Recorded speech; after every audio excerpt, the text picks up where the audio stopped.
Bismillahirrahmanirrahim. Assalamualaikum warahmatullahi wabarakatuh. Alhamdulillahirabbil alamin.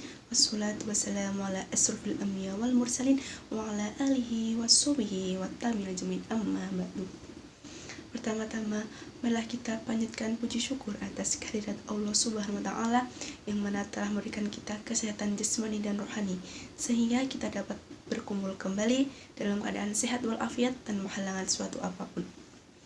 Kedua kalinya, sholawat dan salam tak lupa kita haturkan kepada junjungan kita, Nabi besar kita, Nabi Agung Muhammad Sallallahu Alaihi Wasallam, yang mana telah membawa kita dari zaman jahiliyah menuju zaman yang terang benderang seperti saat ini.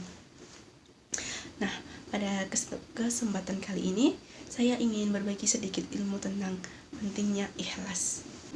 Ikhlas adalah perkara penting bagi setiap muslim. Mengapa demikian?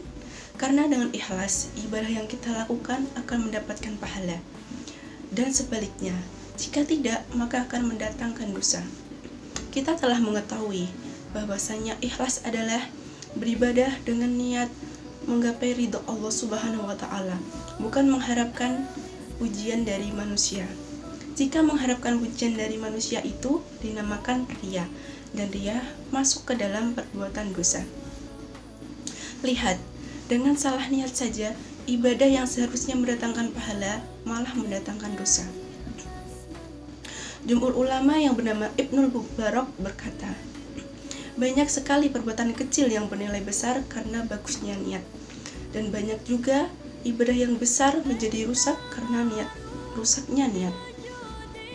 Maksudnya adalah amalan ringan seperti menyingkirkan kayu di pinggir jalan dengan niat didasari ikhlas karena Allah Ta'ala, maka amalan ringan tersebut akan mendapatkan pahala darinya. Berbeda dengan ibadah yang besar seperti naik haji dengan niat agar dipanggil Bu Haji atau Pak Haji, maka amalan tersebut akan rusak dan tidak mendapatkan pahala sama sekali. Mungkin kita seringkali berkata, saya ikhlas kok menolong kamu, saya ikhlas kok membantu kamu, saya ikhlas kok memberi uang ini untuk kamu, dan lain sebagainya. Dari kalimat tersebut terlihat bahwa ikhlas itu sesuatu yang mudah untuk dilakukan. Namun, apakah benar demikian? Imam Ahmad, seorang ulama mazhab dan penghafal ribuan hadis, ketika ditanya, apakah yang engkau lakukan selama ini ikhlas karena Allah Ta'ala? Beliau menjawab, ikhlas adalah perkara sulit dan berat. Saya berusaha sekuat tenaga saya agar apa yang saya lakukan ini selalu ikhlas. Lihatlah, ulama sealim beliau saja masih mengatakan bahwa ikhlas adalah perbuatan yang berat dan sulit. Ini berbanding terbalik dengan kita yang mengklaim bahwa ikhlas adalah sesuatu yang mudah dilakukan. Artinya apa? Dari perkataan Imam Ahmad tersebut mengindikasikan kepada kita bahwa ikhlas adalah perkara sulit dan tidak mudah untuk dilakukan. Jadi ini harus mempunyai prioritas lebih dalam setiap amalan kita.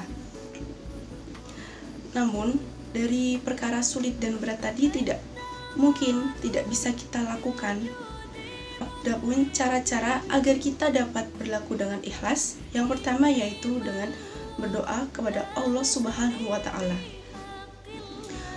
Berdoa adalah senjata bagi kaum muslim, maka gunakanlah senjata ini dengan semaksimal mungkin. Pada dasarnya, kita bisa ikhlas atau tidak itu karena karunia Allah Ta'ala. Dan berdoalah seperti doa berikut. Ya muqallibal qulub tasbit qalbi ala dinik. Wahai zat yang bolak-balikan hati, teguhkanlah hatiku di atas agamamu. Yang kedua yaitu jauhi ketenaran dan rasa ingin dipuji. Inilah salah satu penyakit yang selalu melekat di setiap insan. Tapi harus ada sesuatu yang dipatuhi agar rasa ini tidak menghantarkan kita ke dalam perbuatan dosa. Karena rasa ini tuh sangat berbahaya, apalagi jika dicampurkan di dalam ibadah.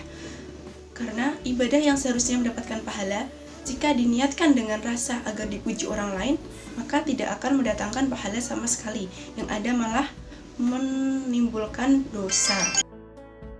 Seperti contohnya, kita ingin bersedekah, tapi diniatkannya bersedekah di depan umum atau di halayak ramai, biar orang-orang itu melihat kita, kok orang itu dermawan sekali ya, sedekah dengan begitu banyaknya. Nah, ini yang harus dihindari. Yang ketiga yaitu sembunyikan amalan kita. Inilah cara yang paling jitu dan cara yang digunakan oleh orang-orang terdahulu dalam ikhlas. Karena dengan menyembunyikan amal, maka akan tertutup celah kita untuk mengharapkan pujian dari orang lain. Kita harus sebisa mungkin menyembunyikan amalan kita.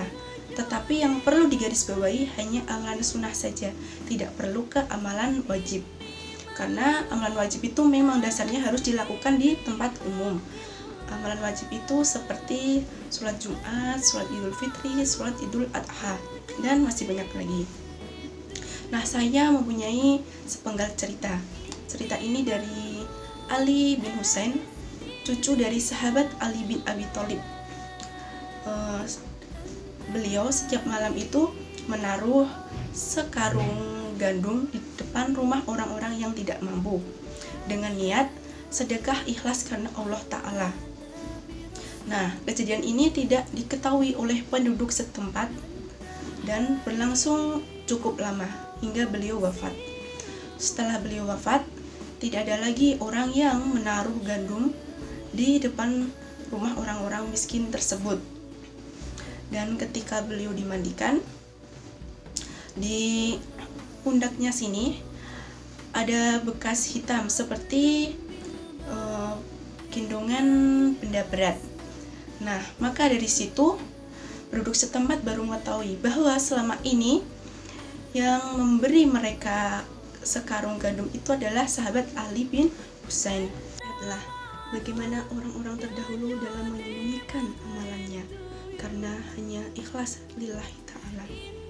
Semoga dari ceramah tadi dapat menambah pengetahuan kita bahwa ikhlas itu karena benar-benar lillahi ta'ala, bukan karena ingin mengharapkan pujian dari manusia.